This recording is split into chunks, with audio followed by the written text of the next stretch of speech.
भाजपाने जेव्हा तुमचं नाव ठरवलं की देशाच्या पंतप्रधानपदी नरेंद्र मोदींचं नाव उमेदवार म्हणून सुचवूया, तुमचे तेव्हाचे अध्यक्ष होते राजनाथ सिंग, त्यांनी मला फोन करून विचारलं होतं, उद्धवजी आपकी क्या सलाह है? आणि ते पाप मी केलं होतं, मगाशी जसं जितेंद्र थोबाडीत मारून गेले.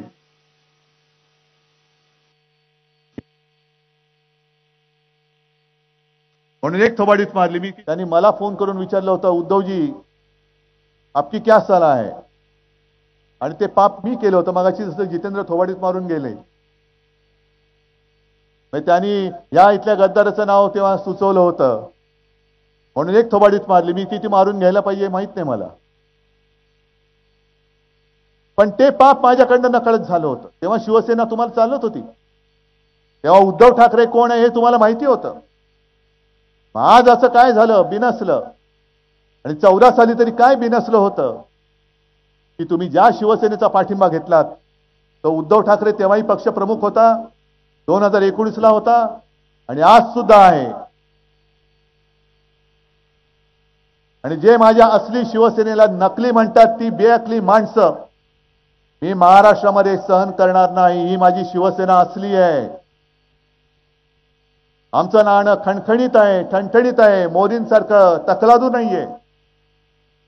मोदींचं नाणं महाराष्ट्रामध्ये चालत नाही, म्हणून तुम्हाला माझ्या वडिलांचा फोटो बाजूला लावावा लागतोय. एक काळ असा होता, हे आपल्याला हिणवत होते की तुम्ही जे काही निवडून आलात, तुमचे जे काही खासदार आले निवडून, ते तुम्ही मोदींचे फोटो लावले होते म्हणून निवडून आले. मग मी माझ्या वडिलांचा फोटो लावून निवडणूक लढतोय. इथले जे गद्दार आहेत, घटनाबाह्य मुख्यमंत्री, त्यांनी त्यांच्या वडिलांचा फोटो लावून निवडणूक लढून दाखवावी, होऊन जाऊ दे. आणि राजकारणातले तुमचे बाप जर मोदी असतील तर त्यांचा फोटो लावा. हिंदू हृदय सम्राटांचा लावू नका, तेवढी तुमची पात्रता नाही, तुमची योग्यता नाही. कारण गद्दार म्हटल्यानंतर त्या गद्दाराच्या हातामध्ये भगवा झेंडा आणि शिवसेना प्रमुखांचा फोटो त्यांच्या बाजूला शोभत नाहीये.